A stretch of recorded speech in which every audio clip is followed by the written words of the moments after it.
Welcome in to the Bro Force Squad podcast, where we are just a bunch of bros drinking beer and talking movies. This is our spoilers review of Star Wars Episode 9, The Rise of Skywalker. I am the mayor, Jeff Hornacek.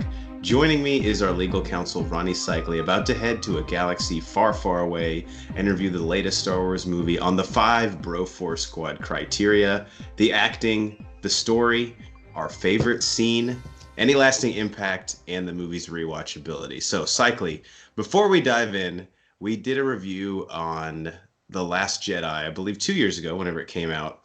How do you feel right now after having come out of the theater for Rise of Skywalker versus how you felt after that movie? Yeah, so I think I'm walking out of here a lot happier.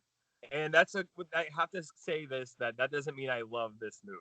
That means I hated The Last Jedi. And we talked about this off pod. Last Jedi, we were coming in, and I remember the reviews were at the high 90 percentiles. People were calling it the greatest Star Wars movie ever filmed. And I always remember going in with such excitement. And then halfway through the movie, just feeling so upset. This time I walked in saying, Last Jedi was so bad, I think they screwed up this, sequel trilogy. You know what? They're playing with house money here. As long as they don't do something worse than Last Jedi, I'll be happier. And they did that. And I think JJ came in with only so much he could do because of how they were set back so much by what they did in The Last Jedi. And we're going to get into this, but I came out, I was laughing and smiling when I came out. How about you? Yeah, I think JJ was like the SMU football coach that came in after they got the death penalty. He's like, I don't really know what I'm able to do with this, but I have some ideas. I'll give it my best shot. He hustled a lot, and we'll get into like the things that I really appreciated that he did, and then some things that just are tough for me to swallow, kind of with this whole new trilogy. But I do feel a lot better than I did after The Last Jedi, and I actually really like Solo, and I'm loving The Mandalorian. So Star Wars is on the uptick for me, although if we had to do the New York Stock Exchange ticker, this is probably a slight downturn from, for me at least, Solo and The Mandalorian. But again, I do not blame J.J. Abrams. All right, the first category is the acting and the cast. And by the way, the mad scientist Brian Banner is not joining us tonight. He was in the movie. He just got incredibly sick afterwards. So we were together when we saw it, and I don't think it was the movie that made him that sick. I think it was, the weather and everything. But he definitely did not look well. So he, as a Force ghost, has sent me his thoughts on the 5 criteria as well. So let's start with his on each one. So pretend that he is like Master Yoda, sitting on top of a log with a beer bong ready for one of us to hold it. And on the acting cast, he says, I actually thought everyone did a good job. I think Adam Driver himself did a great job. This was the first time in all 3 movies I actually believed he was having an internal struggle. C-3PO got on my nerves a little bit, but I guess that's more the writing than anything else. And I'll just add, it's kind of like the point of C-3PO, I think. What movie does he not get on your nerves? He's the most annoying character. That's his job. Ask R2. He's like, Jesus, he never shuts the fuck up. Yeah, I was pissed when R2 said, you're my best friend. I'm like, R2, you're better than that. Well, R2's like, he got like a clean slate. He's like, oh, he doesn't know that I hate him. I'm not an asshole in this new memory. So what worked or didn't work for you with the acting and cast? So I'm going to say this again. Like I personally have been kind of a little different than you guys. I remember with Force Awakens especially. I've always been kind of into Kylo Ren and Adam Driver.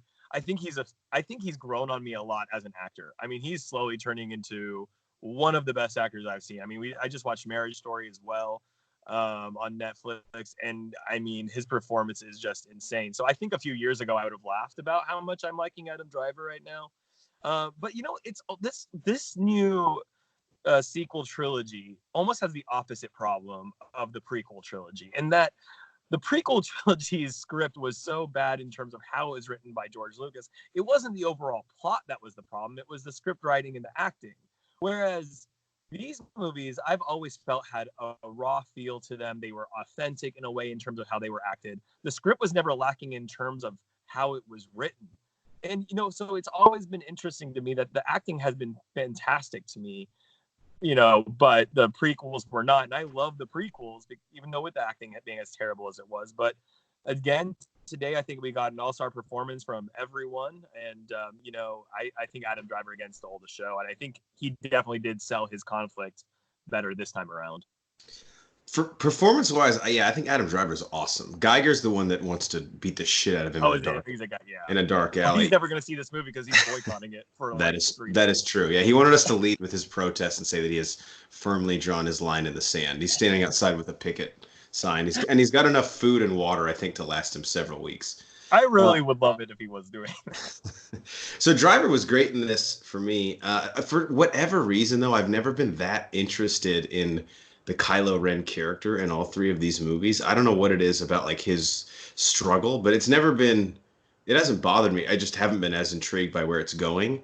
I'll say this about the new characters. Rey and Daisy Ridley are fucking incredible. Like, she alone is worth the price of admission, and she has been absolutely unreal in all three of these movies. But the inverse of that, John Boyega as Finn, I just think John Boyega is a horrible actor. Like, he does nothing to me that seems authentic. He screams a lot. That's good. He's not charming. He's not funny. He has no real sensibility. He just comes across as pathetic and pandering. And it's like, it's hard to watch. And then Oscar Isaac has kind of been all over the map. I think this one, he kind of gave his Natalie Portman performance in the sense of like, he's like, all right, my contract's winding up. And if you see him and do interviews, they've asked him like, would you play Poe Dameron again? He's like, nope, I'm done. Is like how he says it.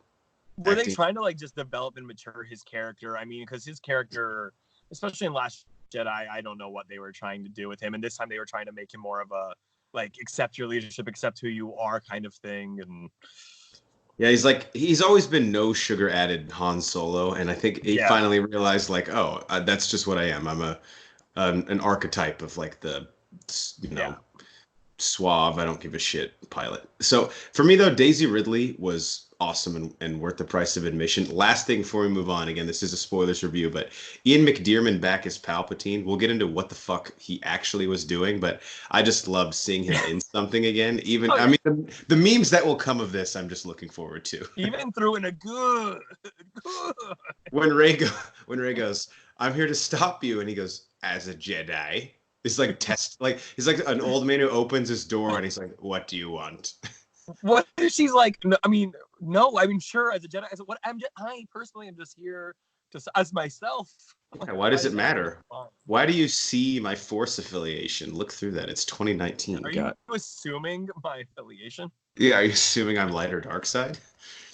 All right, story and plot. I'll read what Banner wrote first. He's got quite a bit here. Sucks that the first hour of the movie they had to fix the bullshit from Last Jedi, but I think they did a pretty good job. Lots of fan service, which I'm not mad about because they actually gave us what we wanted. They jumped right in and we saw the Emperor in the first 30 minutes. I like that they didn't try and hide it and keep us guessing when he was coming back. Lots of action, which was cool, but a little too much humor for me. Rey being Palpatine's granddaughter is cool, I guess. I did not see that coming, and there was zero inkling that he even had a son. And the son would be, what, Luke and Leia's age? Did the Emperor have a side piece on Coruscant? Last thing he wrote, I was sad when we thought Chewie was dead, and then I was mad when he was back. Which, thank you. Sidebar, for me, it was spoiled in the trailer because you see the scene of him with Lando in the Millennium Falcon, which we hadn't seen. True. Yeah. And then last thing he says, Leia being a Jedi only works if they could show how she went back and Luke trained her, which they obviously did through that flashback. If you read some of the Legends books, you know she does, but when Disney bought Lucasfilm, they made that not canon. Kylo and Rey kissing at the end and then him dying, a little over the top, but whatever. They did kind of earn that through the first three movies, and her lightsaber at the end was badass. Your thoughts on that or anything you want to add? I mean, I agree with a lot of what he said. Okay, so let's break this down. You and I talked before we saw this film. I think I might be slightly in the minority here, and we can get into this kind of discussion. I see why they brought Palpatine back. Again, I think this is where they were forced into a corner from Last Jedi. So when we talk about the story as where it was going to go, I feel like they had no other option unless they were going to go all in on Kylo Ren. And, they wouldn't have explained Snoke, and that wouldn't have been satisfactory. God, but the Snoke thing in this is just so... I mean, they can't do anything else, but it's so weak.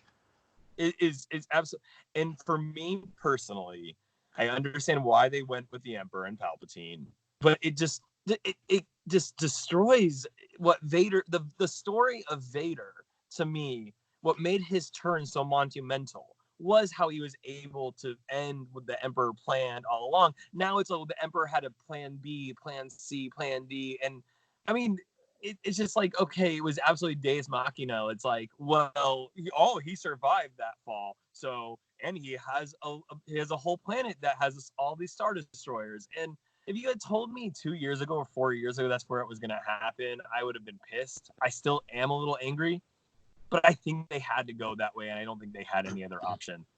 It shows you the damage Rian Johnson did. That the main maybe not the main, but the overarching antagonist in Snoke of the first two movies is reduced to a throwaway line in this film because he fucked that loose end up so badly. Like he's just mentioned offhand, like, oh, by the way, whatever Snoke was, because they say he's been around forever. Apparently, he's just some dude that Palpatine got in his head. I don't understand that. I don't blame JJ. That's on Rian Johnson. Yeah. I think that there's something here. I mean, Palpatine is really shoehorned into this movie early on. Like, okay, hey, he's the bad guy again now, all right? Yep. Yeah, I agree. They had to do it early. I feel like this movie should have been stretched across this should have been a trilogy in and of itself. Absolutely. Absolutely. I was actually just about to say that. What they did in this movie, I could have bought if they had told this story as a whole. But it felt like now we just had random ass placeholder movies for the real thing. The Last Jedi, especially in terms of continuity, literally does nothing but get in this film's way. I mean, it doesn't connect, and that I cannot believe Kathleen Kennedy greenlit this trilogy without an overarching plan for 3 films. It's mind-boggling to me. It's very much now. I will be a defender of Phantom Menace, but and you've heard, if you guys are listening to this podcast and you've heard us talk about Star Wars, you've heard me mention Machete Order. You know how the Machete Order is actually a different way to watch the originals and the sequels, and it's watching 4, 5, 2, 3, and then finishing it with 6. So you skip one altogether because as much as I love Phantom Menace, it really doesn't add that much to the overall plot. You can get away with not knowing it. That's how Last Jedi is for me. Really, if you just tell someone that Rey just goes to find Luke and she gets trained by Luke, and then the Resistance escapes, that's all you need to know. That's all the Last Jedi does is that Jedi that Rey got trained, that Luke died, and they were able to escape because of his sacrifice. Yeah, I mean, story plot-wise here, it was very jumpy. It was all over the place. JJ gave us fan service that I think he just knew he had to do to try and win some Star Wars fans back over. He had his hands tied behind his back, man. This was an incredibly difficult job as a screenwriter and a director. And any issues or gripes I have with it, I cannot hold that against him. And there was nothing else he could do, man. He's like a pitcher who comes in and throws 2 shutout innings at the end of a game, but the guy before him gave up 7 runs. So it's like, I did what I could to try and keep this thing under control, but there was just nothing else to do. Like we said, Rian Johnson thought it would be humorous and artistic to not tie up loose ends, but basically singe them off with a match. Yeah, or get them off completely. And make it impossible. So apologies. Sorry, go ahead. Sorry, I just actually completely lost what I was about to say. I have a couple questions, but I don't know if I'll just ask them now. We'll forget about impact because I think these fit better here. All right, so Palpatine, was he alive in this movie? I still don't really know if I understand. It seemed like what Vader did, like, I guess, in this story, just completely, weakened him to the point to where he had like wires and stuff into him, like he was being kept alive, but like minimally. Okay. And we don't know, again, this is not on JJ. We don't know why he waited so long, why he waited till now, why he even used Snoke when he could have just called the Kylo Ren, it seems like, on his own. Absolutely. That makes no sense to me. Why wasn't he doing what he was doing from the originals?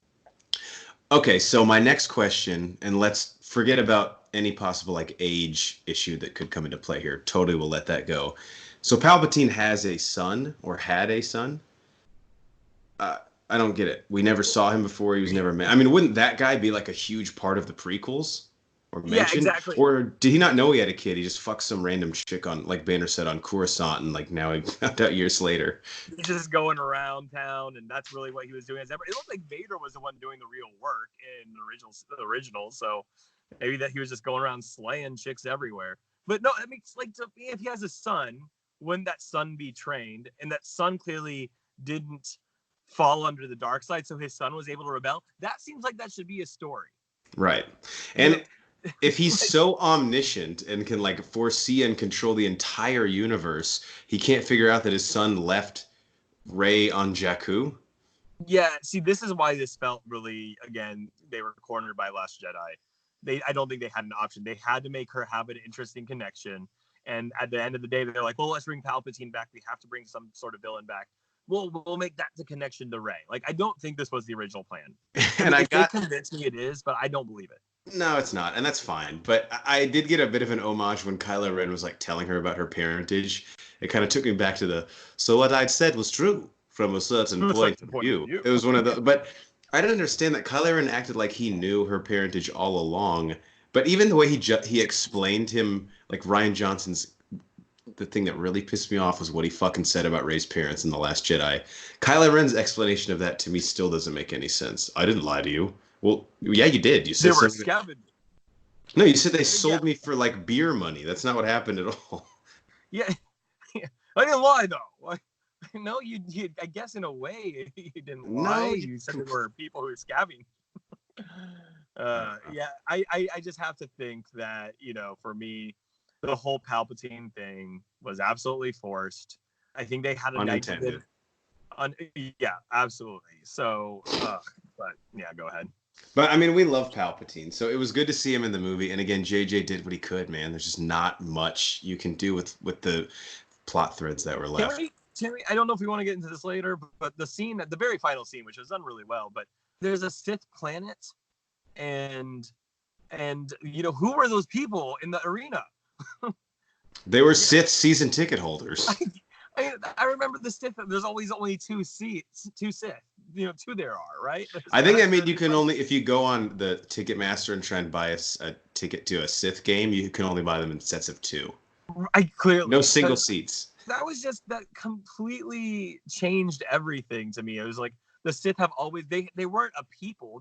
And it's a language now. Yeah, all that stuff was really confusing. And I was like, no, the Sith are followers of the Force who just believe in all sides of it and using the emotional aspect of it. And the Jedi are the ones who have it and control the senses. It's not all of a sudden this planet and these people and this language. Yeah, but I agree. I kind of lost it at that. But a few things I want to run through real quick before we get to best scene. That Rey and Kylo Ren kiss at the end. Come on, man. They've been like brother and sister this whole time. Yeah, and and then why even have Finn mention like he was about to tell her he loved her, and then that obviously didn't happen.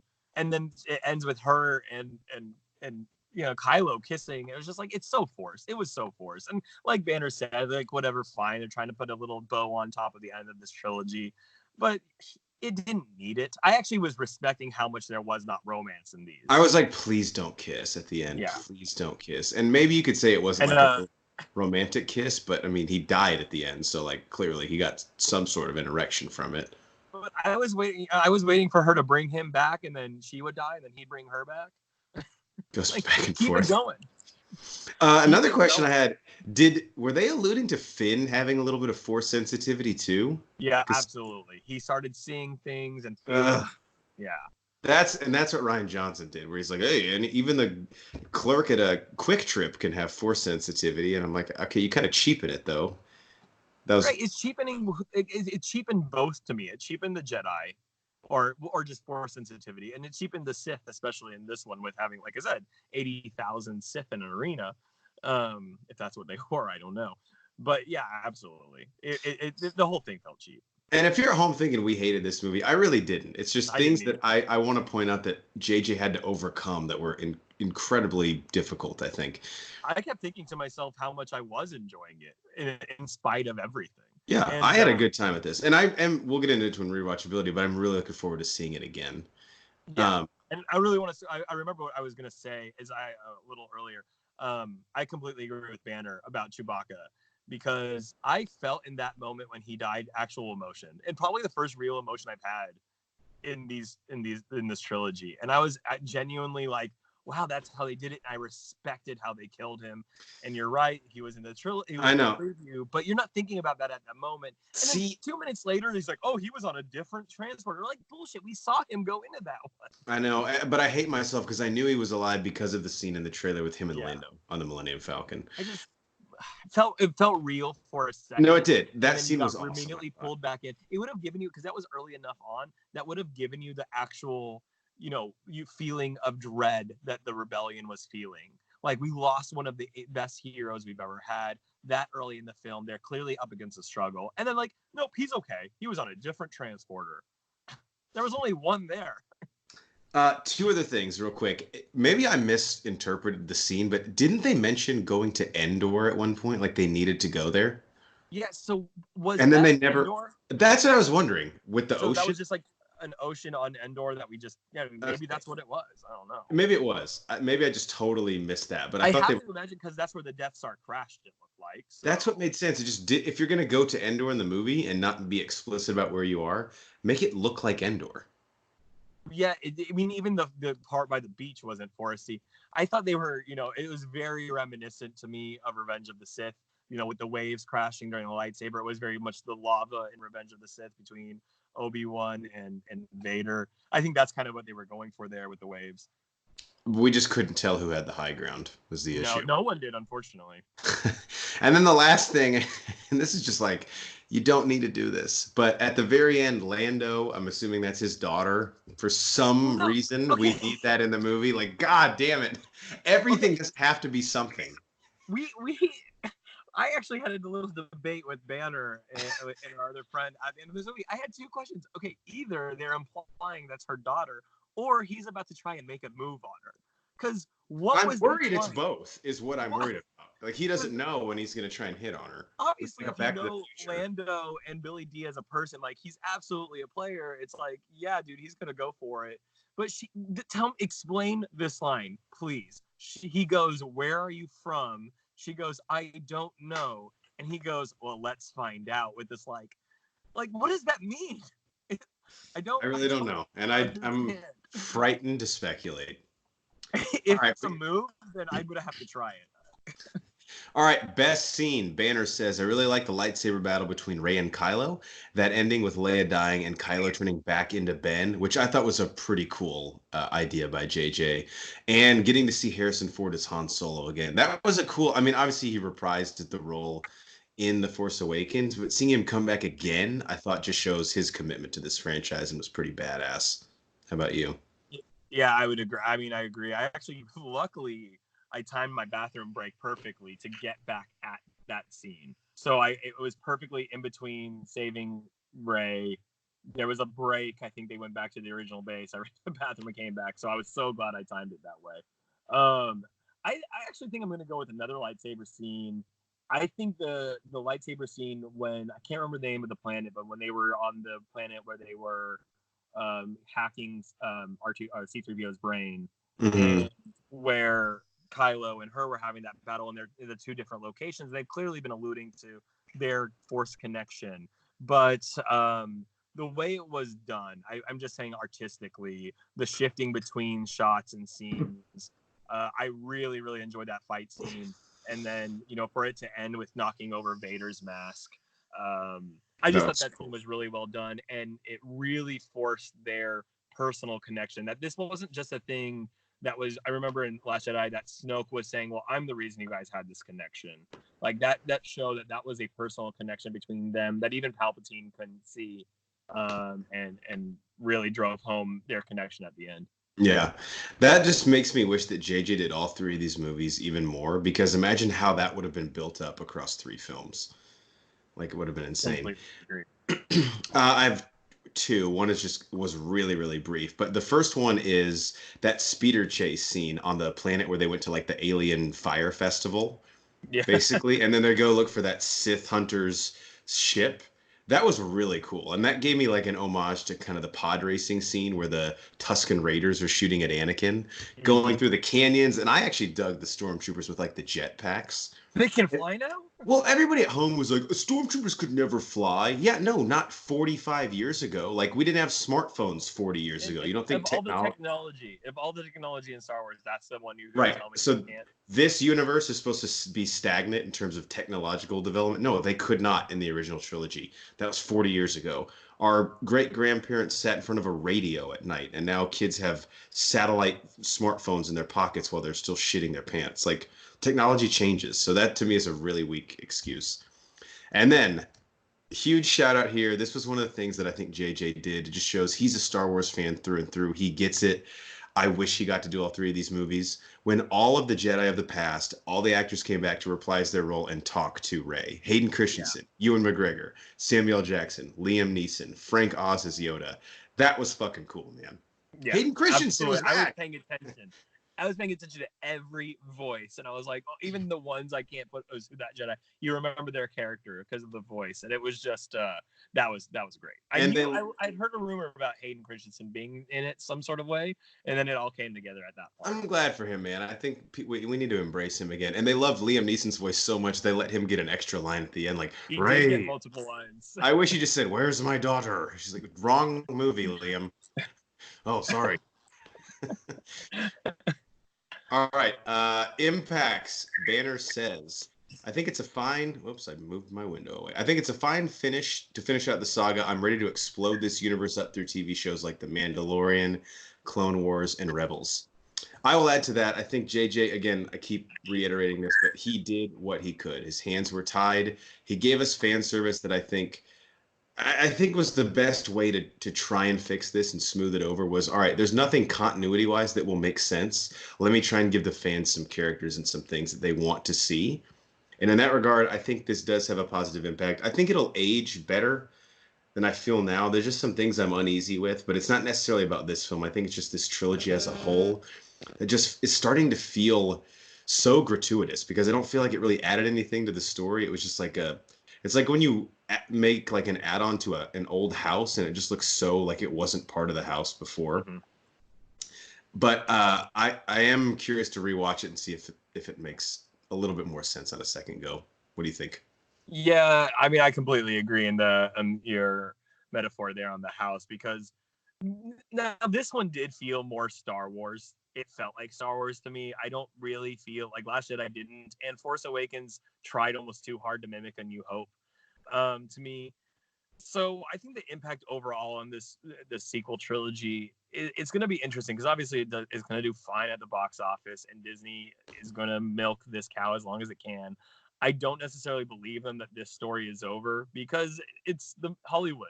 It's Hollywood. They might wait 10 more years, but you know what? They might get bored and want to keep this going because why can't they? I'm not in favor of this. But why can't they continue another trilogy with the same type of story? Cool, we've already seen them destroy the Empire, and then we get the First Order. Yeah, and I still will never understand like how the First Order happened. Like it cheapens the end of Jedi so much. Like we had this huge victory for the galaxy. 30 years later, without any explanation, they're just back, look exactly the same, have essentially now the same person leading them as they did before. Like what actually happened in Jedi then? Doesn't feel like anything happened. No, exactly. To me, this really very much devalued the originals. But the thing is, you know, when you have new audience members every day, you have people growing up in every day, new generations coming, and in 10 years they'll do another one, or 20 years they'll do some more about this story. And you know what? It's going to happen. We just have to accept that reality. Just like I accept the reality, they're going to do Harry Potter again in 20 years. They're going to revisit. We're redoing everything. But I hope the lesson to me this is the impact I hope it had, is that you have a plan for your trilogy. Yeah. You know, I hope people. This can't happen again. Yeah, I hope when Disney looks at this again and they say, "Oh, we want to reinvent Star Wars." Well, you know what? Have a full plan. Have a whole story arc. Don't do it one by one and disjointed, because I think there was a lot of potential here, and I think you and I talked about it. This movie could have been the 3. This movie should have been the trilogy. Like you can keep the first half of Force Awakens, but then this needs to be the next 2 movies. Exactly. And so for me, it's like I hope that's the impact. I hope that Hollywood's going to keep rebooting, but I hope people saw that you need a plan. You can't just reboot. Otherwise, people will get tired of it. And you saw that, and unfortunately, it affected Solo. The Last Jedi was so bad, Solo got hurt in the box office. We'll see what this does, but you need to have a plan. Yeah, this felt a little bit arrogant from Kathleen Kennedy to say, we don't have an end place. We'll go one at a time. We'll get auteur directors and highly valued creative minds to come in here and we'll give them total autonomy. And after Rian Johnson's The Last Jedi, they realized, oh, this guy is really just worried about his movie. And he not only doesn't give a fuck about the overarching narrative of 3 films, but he thinks it'd be really, really funny to inherently paint the next director in an insane corner. Yeah, because he wasn't responsible for it. No, he's like, good luck getting out of this one. And JJ's like, he just wanted to create an aesthetically pleasing, dark, or however you want to call Last Jedi movie. He didn't care about, like, because I've told you about this. We have a really good mutual friend, and he loved The Last Jedi. But you know why he loved The Last Jedi? Because he's not a big Star Wars fan. He loved it as a movie, and I said, I understand that. But for me, it shit on the originals, it shit on the story and everything it ever did. And that's the problem with this trilogy. Yeah, JJ did what he could, man. Last one, rewatchability. Banner says, I will rewatch it. While I went into it really nervous and praying we would have anything to grab onto, that this was a good movie. It was a fun movie. Is it perfect? No. Is it the worst? Not at all. It's a great middle-of-the-pack Star Wars film. If I ever want to watch the sequel trilogy, I will probably watch Force Awakens and then write my own extra scroll to explain The Last Jedi rather than watch it and then watch this. I kind of agree. I think what you and I said kind of sums up our thoughts. Like, make this the trilogy, and I'm much more interested. I actually think I can watch The Force Awakens in this and get a much more satisfying viewing experience out of it. It's my new machete order on this one. I don't see a reason. I did rewatch The Last Jedi this week just because I didn't. Again, I've always my third time I watched it.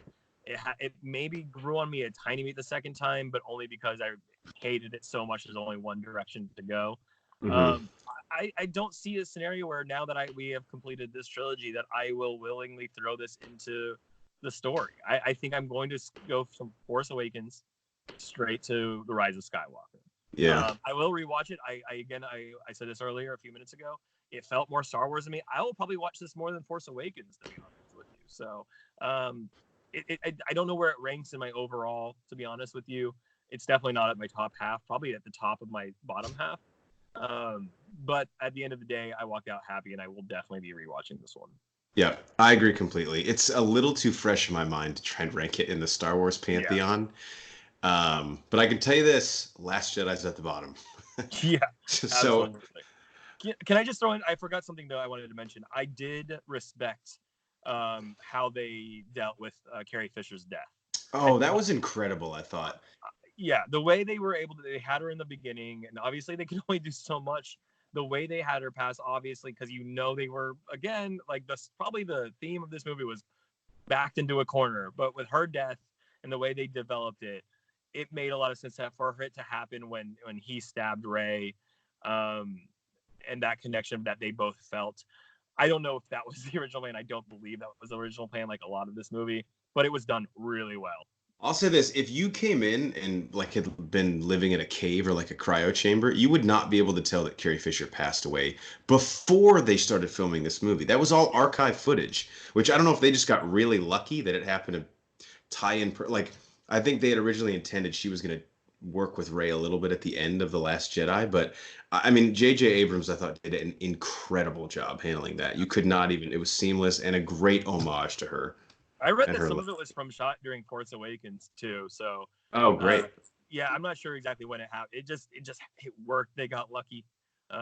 They were able to come. They didn't move one of those movie starts like, "Where's Leia? Oh, she died, or she's on another ship in another place doing other things." Yeah. They were able to do that for sure. No, I'm glad you said that. Yeah, that was incredibly well done, and almost goes sort of unnoticed because there's so much else going on in this film, but I'm glad that they were able to give her the proper send-off. It didn't feel as gimmicky either. My final thoughts, I guess, is that what helped a lot? We didn't get a scene like the casino scene.